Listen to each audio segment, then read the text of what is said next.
Welcome back. At the end of all things purple comes the beginning of all things orange.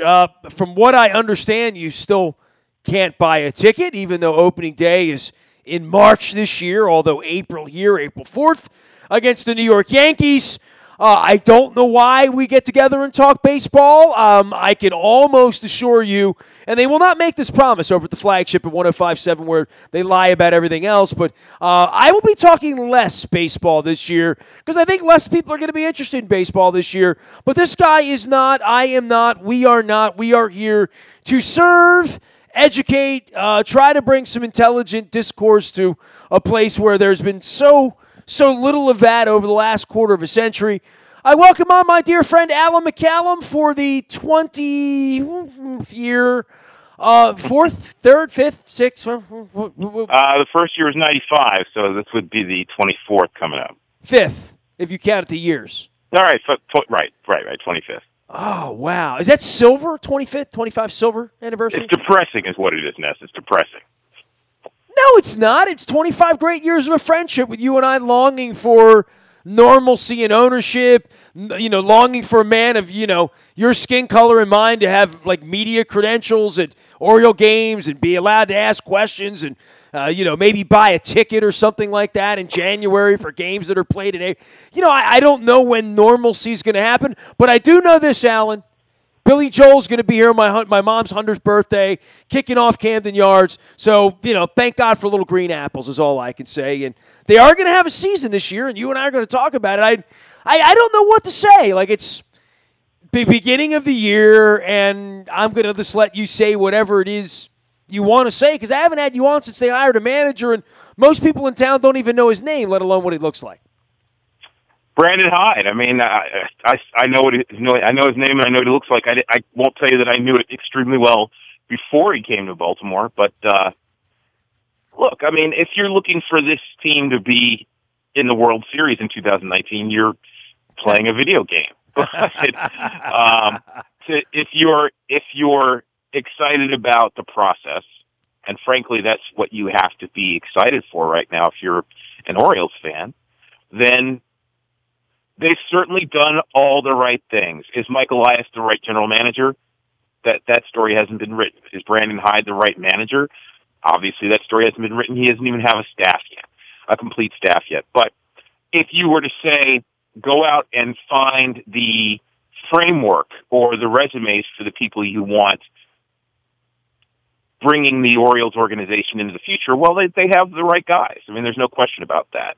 And you say this after having read Astro Ball. I just want to point that out because I let everybody know you did your homework. And the last time you were on, I did the math on this. Alan, it was November the 17th, okay? So we're into January here. We're into the middle of January here. So, I've given you 60 days to let this breathe, right? And they got a manager and where they are. And, I am with you. They hired geniuses now.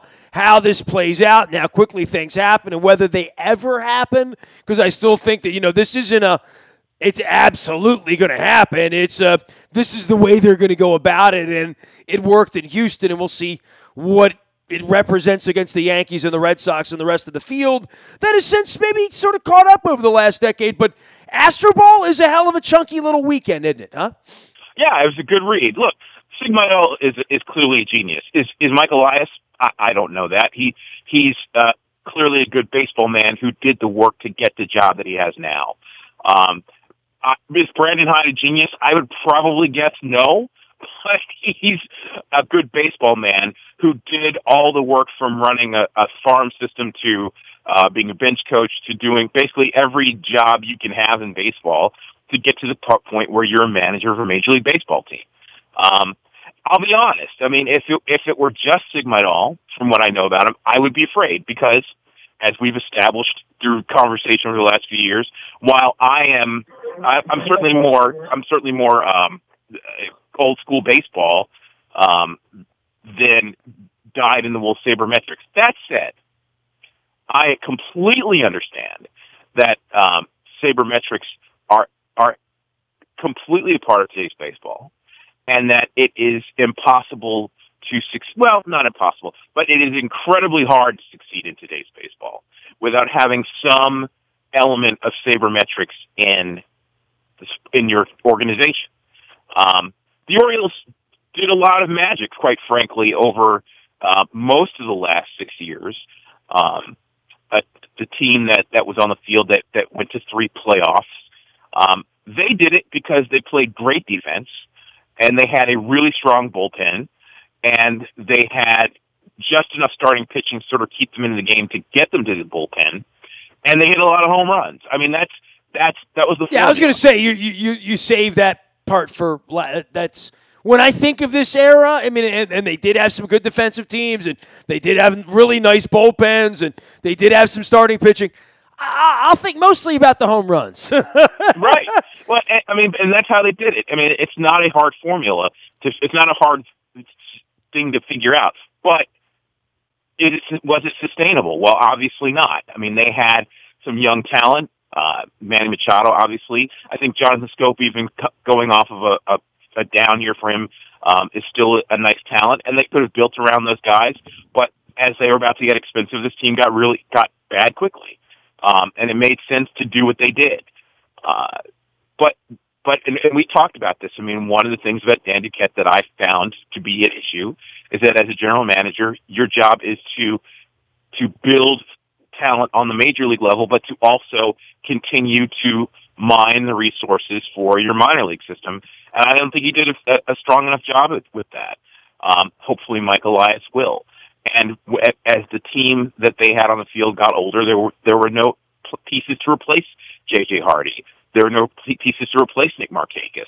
So I mean, you're trying to maintain a budget and bring talent along so that you can let some of those older players, the players are going to cost you a lot, go, and maybe keep 1 or 2 of your star players to build around. They didn't do that, and the result was 2 losing seasons. One of a historic fashion.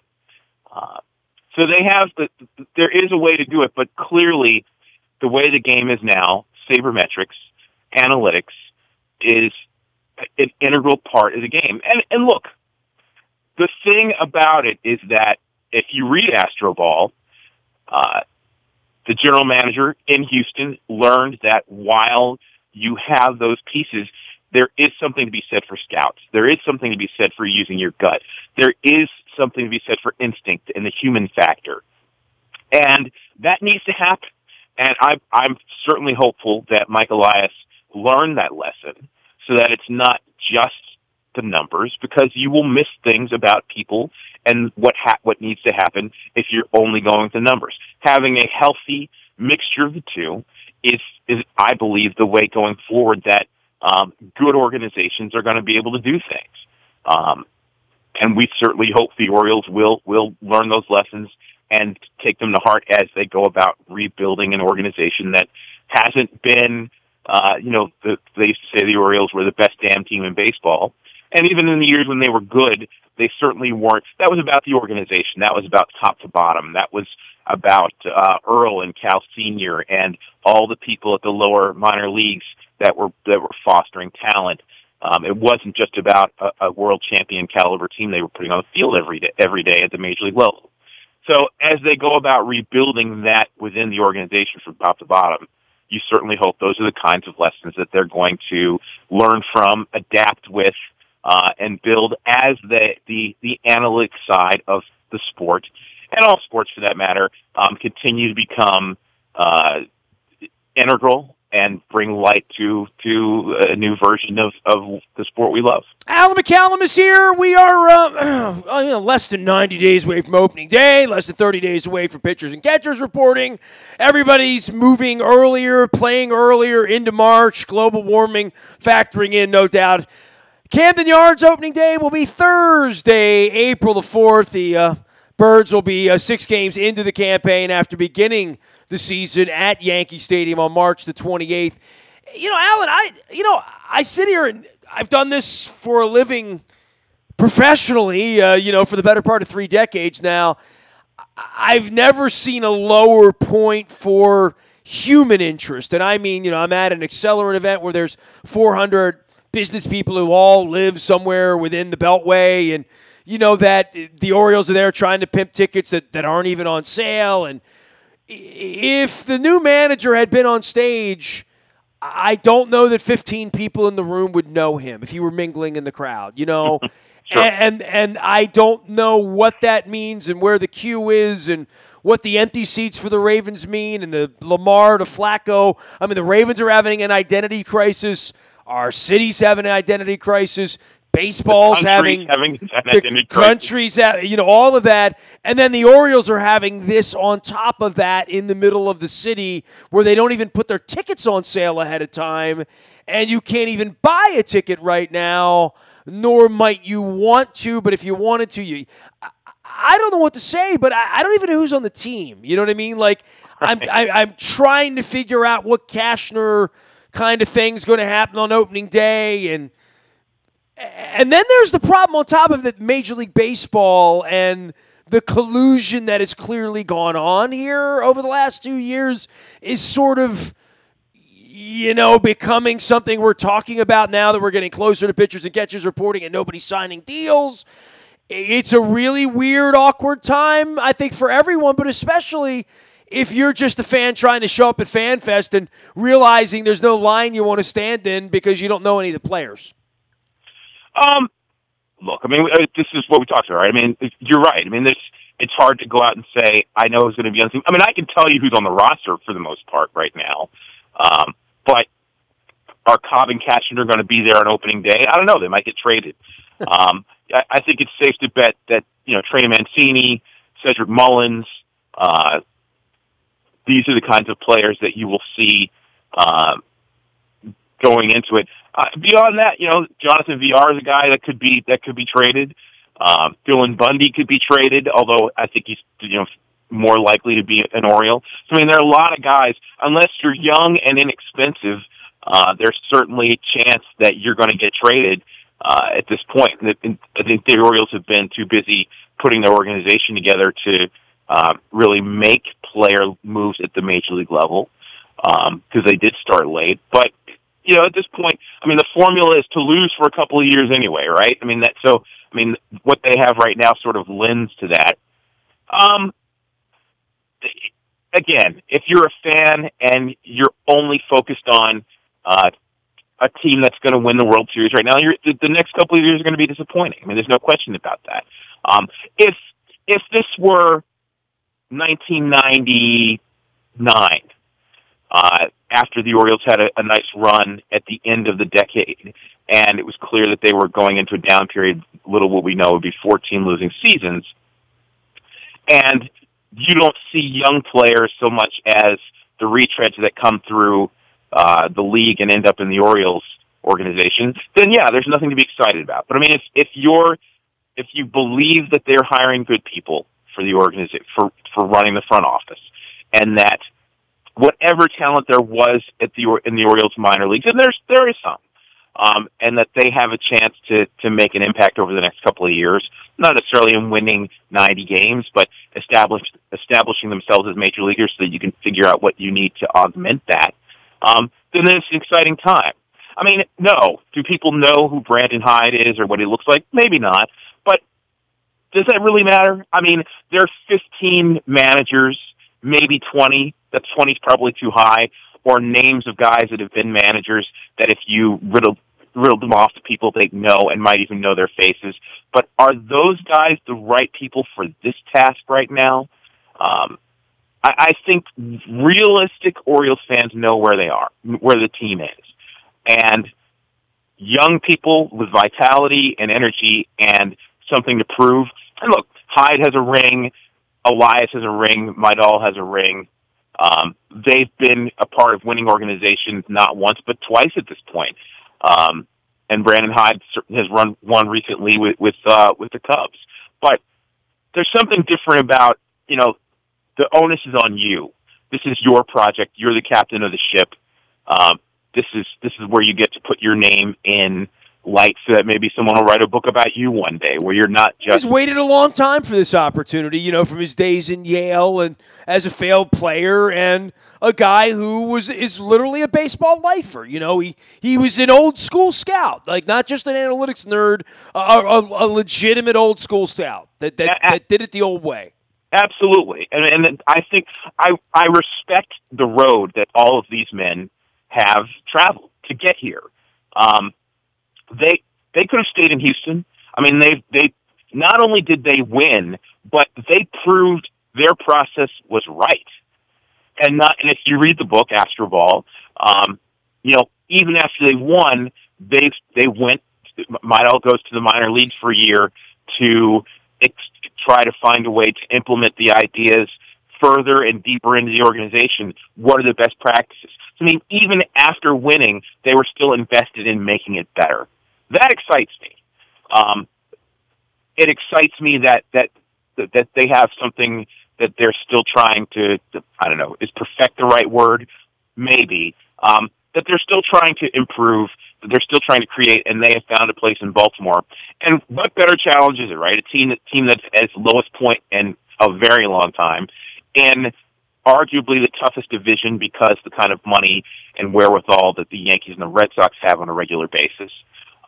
Not to mention an innovative, exciting team like the Tampa Bay Rays, who are always sort of reinventing themselves and always seem to be a little better than the odds say they should be. And then you have the plucky Blue Jays who always are there to sort of stick a needle in your side just when you think you've overcome them. I mean, this is a tough division. And to not stay in Houston where they already proven what they needed, to come to this town, and with the circumstances that the Orioles are going to have to compete in and have been competing in for years, to take on that challenge says a lot about who they are and what they want to do. So, I mean, again, if it's about namesake, and I know people that are only about name recognition and action, and they're only interested in when they win. I had my season tickets through every one of those 14 losing seasons, and sometimes it was horrible, and sometimes it was great. But you're there because you're interested in your team, because you love them, because you're interested in the process, and you're hoping for some realistic, positive steps towards the future, and another, not just world championship, but another period of sustained success and glory for the organization. And again, but it is hard to watch, and we're about to really watch that unfold in even a larger way than last summer. Yeah, I would agree with that, but I would also say they're not selling anybody any illusions about they're going to compete. I mean, through all those 14 losing seasons, the Orioles were always trying to sell, hey, we're ready to win, we're going to compete, with the exception of maybe a season or two. A couple of those Dave Tremblay years, they weren't really, that's not the Sammy Perlazzo years weren't all, Right. But by the end, when McPhail showed up, he preached this. He preached we're going to draft some Wieters and Machados and find some Gonzalez's and sign some Trumbos and trade for some Davises and trade for some Adam Joneses and he did, and that's how it all worked, right? But that didn't happen in a minute either. But the Marty Cordovas and the David Seguis. Matter of fact, he was gone, and Mike Flanagan was dead before they ever won. Yeah, literally, right? Like, literally, the whole thing failed. They all left, and then they were in the playoffs all of a sudden. And Buck was, the magic elixir. But those years with the Marty Cordovas and the David Seguis, where they were saying, hey, look, we're in it, we're going to win. The Brett Barber, well, no, Brett Barber was before that. But I think Jack Cust, if you want to, Right. Those are the years that were the hardest because, you were looking for hope. And there wasn't as much as you would have liked. And again, I mean, we're a couple of years away from that. If there's any silver lining, it's that the Orioles have already finished last twice. They've already they're already going to have the first pick in the draft. So, I mean, if you start the clock from right now, they're actually ahead of where, let's say, the Astros were when these guys were part of the regime that took over at that point. They're already on the path because of futility of the last regime. So, if in the perfect world, by 2021, you'll see a team that's up and coming. Will that happen? I don't know. But at that point, the Yankees and the Red Sox will be organizations that are with extremely talented young players that should keep them competing for the next few years. Those players should start to get expensive to the point where they're going to have to make some moves and make some decisions. And that might be, as it was for this last go-round of some success for the Orioles, the crack in the door they need to get step their foot in at that point. Alan McCallum is here. You can, of course, find him anywhere great music is played or sold or listened to or experienced. And, of course, anywhere baseball is played. We're a few weeks out on pitchers and catchers reporting. Look, we've looked at this at 50,000 feet. Let me just ask you about the Astro Ball thing because, it's an investment of a weekend and $20. And Ben Reiter's been on the show. And if you haven't read Astro Ball yet, you should if you're a baseball fan, even if you're not necessarily a baseball fan.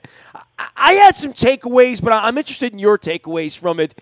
At 50,000 feet, the one interesting part for me that I would start the conversation with you would be that when the players started seeing analytics, they were like, what the hell are you doing moving my players around behind me if I'm a pitcher or if you're a hitter or the way they're going to pitch you, all of that, until they have practical, pragmatic, real-world experience and it works for them. Until you can prove to the player this is the better way to do this statistically, it's kind of hard to tell the blackjack dealer, yeah, I'm going to hit that 16 when it doesn't feel right in your veins to hit it, Well, the first thing about the book is that it's not just a good baseball book. It's a good book about, let's be honest.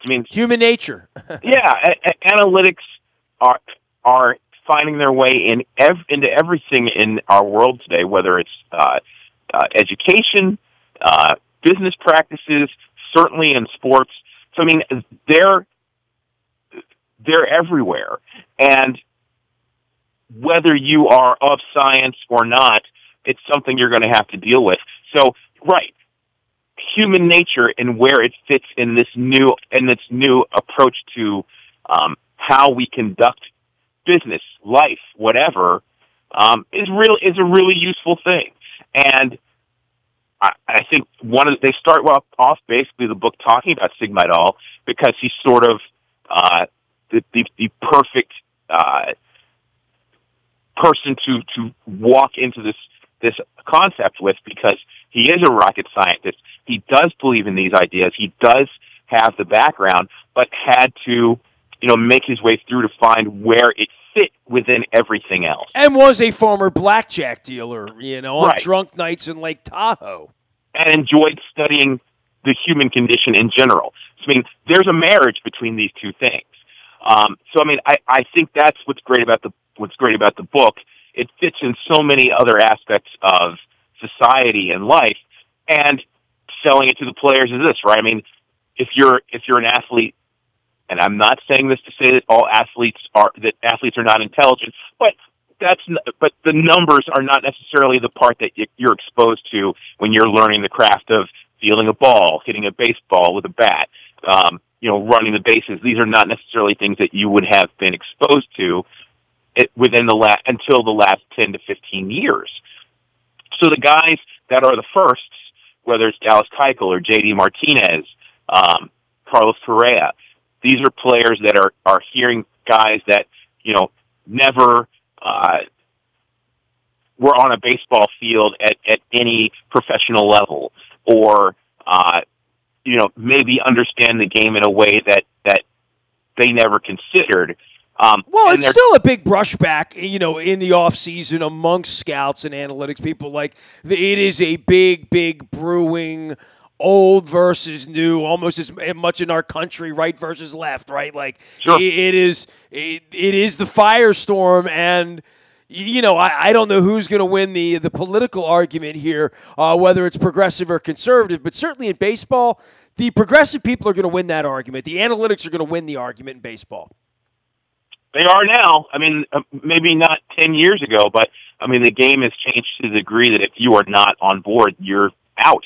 Basically, just ask a lot of the guys that have left the Orioles organization in the last 2.5 months. And we haven't heard those stories yet, but obviously, if you aren't fully on board, then you've got it's time to go. And look, it's easy for guys like Zach Britton and Kevin Gosman to go somewhere after not having success and say, I wasn't exposed to these things. How much of that is true? There are people that know. I don't know. But ultimately, it's clear that the Orioles as an organization needed more exposure to the idea. I mean, obviously Buck wasn't completely opposed to the idea because the Orioles started shifting a couple of years ago. I mean, there's a story when Brian Roberts left the Orioles and spent a little bit of time at the Yankees that he talked to that team about the positives of imposing the shift more and more often. So, I mean, clearly the last front office and Buck Showalter were not completely opposed to some of the practices that you have found that we see now with sabermetrics and analytics. But a deeper dive into it was clearly what is needed at this point. And whether they were the right people for that, no one will ever know. That ship has sailed. But being able to communicate that to players like Chris Davis or Dylan Bundy, spin rate, or how they're attacking you, what you need to look for. I mean, what pitch you're more successful with, so you should throw it more often. I mean, these are the things that in a layman's way need to be communicated to the players, and finding a way to get to them early in the minor leagues, at the major league level, so that from top to bottom, everyone speaks the same language. That's really important. Look, I worked in an office for a lot of years, and if you work in an office, there is language that comes up that if you speak outside, somebody that doesn't work in that office may not understand. It happens everywhere. So you went into a sport that never had any of this language before, and these guys that were innovative, trying to bring a new idea into it, we're speaking a language that people just sort of scratched their head and said, "What are you talking about?" And over the last decade to 15 years, you have seen that language become change the game, become integral to it, and force everyone that wanted to stay in the game to adapt. And that's what the Orioles are doing right now. It's a matter of process and adaptation. So, I mean, as Orioles fans, if you're interested, I mean, those are things that we need to get involved with as well, to know exactly what the players are learning from, how it's going to change their game. And look, I mean, if you ask me, I will tell you that analytics baseball is more boring than the sport was before. The game that is played now is different. Analytics has changed the way the game is played. But it is the way to build an organization right now. And it is a way to sustain long-term success. And you mentioned collusion, and I've argued with you about that before. I'll argue with you about it again. I don't think that's so much a matter of collusion, but that players are seen differently. Because of the analytics, of course. During the steroid era, it made sense to people to give a 35-year-old guy a 5-year contract worth, I don't know, let's say $65 million. And at this point, you watch MLB Network, which is celebrating its 10th anniversary, and they talk about a player's age 29 season, age 30 season. Not they've been in the league for 5 years or they've been in the league for 3 years, but they talk about the age of the player because the age of someone is integral to the way you look at them, because there comes a point where you are no longer going to progress in the physical prowess of the sport unless you are being chemically enhanced. Your knowledge can adapt. They talk a ton about Carlos Beltran in the book, and how he had tremendous talent, and how he had to get himself knowledgeable about video and tendencies for pitchers so that he could marry his knowledge of the game with his prowess, and then his physical prowess. And then as his talent started to diminish, his ability to watch the game and understand it in a way that other people didn't allowed him to continue on, and continue to be successful until the point that he couldn't do it anymore. And giving a player who is 33, 34, a ton of money doesn't make a lot of sense. The reason Bryce Harper and Manny Machado are so sexy right now is because they came into the game so young, and they still have 6, 7 legitimate seasons of, let's not say upward progress, but certainly a few years of upward progress, and then sustainability at a certain level to make them truly viable and generational players. If they were 30, you wouldn't be talking about them getting the kind of contracts that are going to set new highs in the sport, because we've been talking about this. It feels like forever, these guys getting this money, and it's still not done, really. You know what I mean? So it's just where we are. Alan, I hope it's not another 60 days before we get together. I hope baseball's more relevant than that, and certainly around here, nothing more relevant to getting the manager and getting the pieces together and having a fan fest and putting the tickets on sale. But, on a day-to-day basis, this is going to be difficult. We're entering the dark period here and the difficult period, and I'll keep you nearby, my friend. Yeah, we're going to need to Orioles fans will need to support each other. You mentioned Billy Joel. I've seen Billy Joel in Phillies ballpark. I've seen him in the Nats ballpark. It will be fun to see him at Camden Yards. I'm excited for the team, not necessarily to win, but to see the process. Can Cedric Mullins play? Can Chris Davis remake himself again?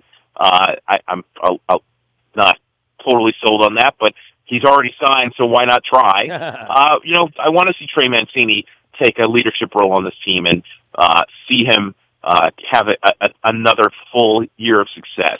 I want to see Dylan Bundy, reach his talent high, reach the peak of what he can do. There are a lot of things to be excited about.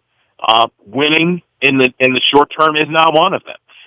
So, but if you can get on board with the other things, then I think there's a lot to. If you're okay with losing, this is the product for you. Sad to say, but right now, I mean, the goal is to build something sustainable, and that does take a little bit of time. My brother, hang in there. They can't lose any games until the end of March, so we got, at least 2.5 months here. Everything's going to be cool. I'll continue to check in with you. I'll be in Atlanta for the Super Bowl and doing all that good stuff. It's always good to hear your voice. We'll get together and laugh at Lewis Black or something like that. How about that? Happy New Year to everybody, and looking forward to the things that come in 2019. Alan McCallum, he is Alan at WNST.net. He has been my baseball pal for 1/4 of a century. That's all. Just 25 years. Wishing and hoping and hoping and wishing. You can find me out on the buyatoyota.com audio vault 24 hours a day from anywhere in the world on your mobile device by downloading the TuneIn Radio app. We do come in crystal clear from anywhere in the world. The morning newspaper ships digitally to your email inbox, all brought to you by Planet Fitness at planetfitness.com. It was $1 down, $10 a month, $5 down, $10 a month. It's always there for you, always around the corner to get you in the best shape of your life, and always there with the inspiration at Planet of Triumphs. It is Planet Fitness at planetfitness.com. Last but never least, you know how to find me: Facebook, Twitter, LinkedIn, Snapchat, Instagram, streaming live on our Facebook Live, as well as our YouTube WNSTV channel. We are WNST.net, AM 1570, and WNST Towson, Baltimore, and we never stop talking Baltimore sports.